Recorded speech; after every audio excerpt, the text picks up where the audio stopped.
ടിനി ടോമിന്റെ ഒരു പ്രസ്താവന വല്ലാതെ ഇങ്ങനെ കുറെ പേര് എനിക്കിങ്ങനെ അയച്ചു തന്നു. പ്രേം നസീർ സാറിനെ കുറിച്ച് പറഞ്ഞ ഒരു പ്രസ്താവന. അദ്ദേഹം അവസാന കാലത്ത് അവസരങ്ങൾ ഇല്ലാതായതോടുകൂടി അടൂർ ബാസിയുടെയും ബഹദൂറിന്റെയും വീട്ടിൽ പോയി കരയുമായിരുന്നു. അങ്ങനെയൊക്കെ കുറെ കാര്യങ്ങൾ. ഞാൻ ആദ്യം വിചാരിച്ചു ഇതിനൊന്നും പ്രതികരിക്കേണ്ട കാര്യമില്ല എന്നിങ്ങനെ. പക്ഷേ വേറെ ആരെക്കുറിച്ച് എന്ത് പറഞ്ഞാലും ചിലപ്പോ ഞാൻ വിചാരിക്കും നമുക്ക് അത്ര വ്യക്തമായിട്ട് അറിയില്ല ആ വ്യക്തിയെ കുറിച്ച്. നല്ല സൗഹൃദമൊക്കെ ഉണ്ട്, ചിരിക്കാറുണ്ട്, സംസാരിക്കാറുണ്ട്. പക്ഷെ പ്രേം നസീർ സാറിന് അങ്ങനെയല്ല. പ്രേം നസീർ സാർ എന്ന് പറയുന്ന വ്യക്തിയെ ഞങ്ങൾ 85 വരെ മദ്രാസിൽ ഉണ്ടായിരുന്ന ആളുകൾ, ഒന്നിച്ച് പ്രവർത്തിച്ചവർ, അദ്ദേഹത്തിന്റെ എല്ലാ നന്മകളും അനുഭവിച്ചവർ, അദ്ദേഹം ഞങ്ങൾക്കൊക്കെ ഒരുപാട് പേർക്ക് ഒന്നും രണ്ട്, അത് പ്രത്യേകിച്ച് എനിക്ക് കേട്ടോ, പ്രത്യേകിച്ച് എനിക്ക് അദ്ദേഹത്തിന് ഞാൻ എന്റെ പുസ്തകത്തിൽ അത് എഴുതിയിട്ടുണ്ട്. അത് അനുഭവിച്ച ഒരാൾ. അദ്ദേഹം അവസാനം വരെ ഞാനൊക്കെ അദ്ദേഹത്തെ കാണുകയും സംസാരിക്കുകയും ചെയ്യുന്നു. എനിക്ക് തോന്നുന്നു ഏറ്റവും അവസാനം മരിക്കുന്നതിന്റെ കുറച്ചു മുമ്പ് ഞാൻ കാണുന്നത് തിരുവനന്തപുരത്ത് എടപ്പഴഞ്ഞി എന്ന് പറയുന്ന സ്ഥലത്ത് അദ്ദേഹത്തിന്റെ മകളുടെ സഹോദരിയുടെ അവരുടെ വീട്ടിൽ അദ്ദേഹം ഉണ്ടെന്ന് അറിഞ്ഞിട്ട് ഞാൻ എന്റെ മോനെ കൊണ്ട് അദ്ദേഹത്തെ കാണാൻ ചെന്നിരുന്നു. അപ്പോഴും വളരെ ഹാപ്പി ആയിരുന്നു. എന്റെ മോൻ അന്ന് അപ്പൂപ്പ ഇങ്ങനെ വിളിച്ചപ്പോ അദ്ദേഹം വളരെ സന്തോഷത്തോടെ അവനെ എടുത്ത് മടിയിൽ ആ സമയവും അദ്ദേഹം ആസ്വദിക്കുന്നുണ്ടായിരുന്നു. ആ ഒരു കാരണം കുടുംബവുമായിട്ട് ഏറ്റവും അധികം സമയം ചെലവിടാൻ കിട്ടിയ സമയമാണെന്ന് ഏറ്റവും ഹാപ്പി ആയിട്ടാണ് ഞാൻ അന്ന് അദ്ദേഹത്തെ കണ്ടത്. അപ്പോ അദ്ദേഹം അവസാന കാലത്ത് അവസരങ്ങൾ കുറഞ്ഞു എന്ന് പറഞ്ഞ് കരഞ്ഞു എന്നൊക്കെ പറയുമ്പോ അതാരോ പറഞ്ഞതായിരിക്കാം ടിനി ടോമിനോട്. പക്ഷെ അത് നമ്മൾ ആധികാരികമായ ഒരു അഭിമുഖത്തിൽ പറയാൻ പാടില്ല ടിനി.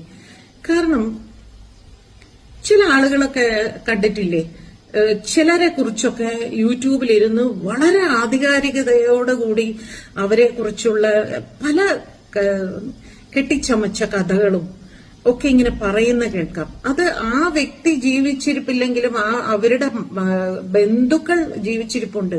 അവർക്ക് എത്രമാത്രം ഫീലിങ്സ് ഉണ്ടാകും എന്നുള്ളത് ആരും ചിന്തിക്കുന്നില്ല. അവരൊക്കെ പോട്ടെ, പണത്തിന് വേണ്ടിയാണ് അങ്ങനെയൊക്കെ യൂട്യൂബ് ചാനൽ ഉണ്ടാക്കി ഇങ്ങനെ പറയുന്നതെന്ന് വെക്കാം. പക്ഷെ ടിനി ടോം ഒരു ഇന്റർവ്യൂവില് ഒരു ആക്ടറായിട്ട് ഇരുന്നു കൊണ്ടാണ് ടിനി ടോം സംസാരിക്കുന്നത്. അത് യാതൊരു ആധികാരികതയും ഇല്ലാതെ ഞാൻ കേട്ടിട്ടുണ്ട് എന്ന് പറയുമ്പോൾ കേട്ടതെല്ലാം സത്യമാകണമെന്നില്ലല്ലോ. നമ്മളൊരു ഇന്റർവ്യൂവിൽ പറയുമ്പോൾ അത് സൂക്ഷിക്കണം.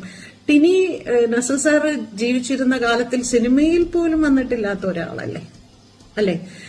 അപ്പോ അത് കേട്ടപ്പോ ഒരു വിഷമം തോന്നി. കാരണം ഞങ്ങൾക്ക് കുറെ അധികം പേര് ഇപ്പോഴും ഉണ്ട് നസീർ സാറിനോടൊപ്പം ജോലി ചെയ്ത, അദ്ദേഹത്തിനോടൊപ്പം ഇരുന്ന് ഭക്ഷണം കഴിച്ച, അദ്ദേഹത്തിന്റെ വീട്ടിൽ പോയി സംസാരിച്ച്, അങ്ങനെ ഞങ്ങൾ കുറെ പേരുണ്ട്. അദ്ദേഹത്തിനെ കുറിച്ച് ആരും ഇത് നെഗറ്റീവ് ആണോ എന്ന് ചോദിച്ചാൽ ഇത് നെഗറ്റീവ് ആണ്. അതായത് അവസരമില്ലാതിരുന്നപ്പോ മറ്റൊരാളുടെ വീട്ടിൽ പോയിരുന്ന് അങ്ങനെ ഒരാളല്ല പ്രേം നസീർ സാർ. നസീർ സാറിന്റെ മുമ്പിൽ വന്നിട്ടുള്ള ഒരു വാസു സ്റ്റുഡിയോയിൽ ഇരിക്കുമ്പോൾ എനിക്ക് നല്ല ഓർമ്മയുണ്ട്. വാസു സ്റ്റുഡിയോയിൽ ഇങ്ങനെ സ്റ്റുഡിയോയുടെ പുറത്ത് ബെഞ്ച് ഉണ്ടാവും, സിമന്റ് ബെഞ്ച്. അപ്പൊ അതിലിങ്ങനെ ഇരിക്കും, നമ്മളെല്ലാവരും ഇങ്ങനെ ഇരിക്കും, ഇരുന്ന് ചായ ഒക്കെ കുടിച്ചോണ്ട് ഇങ്ങനെ. അപ്പൊ ചിലവർ വന്നിങ്ങനെ കഥ പറയും, അവിടെ ഇരുന്ന് കഥ പറയും. വളരെ ഈ വൺ ലൈൻ ഇത് പറയുമ്പോൾ നസീർ സാർ ഇത് ഞാൻ ചെയ്താൽ ശരിയാവില്ല, ഇത് മറ്റേ അദ്ദേഹത്തെ വിളിക്കൂ എന്ന് പറയുന്നത് നമ്മൾ കേട്ടിട്ടുണ്ട്. അങ്ങനെ പറയുന്ന ഒരാളാണ് നസീർ സാർ.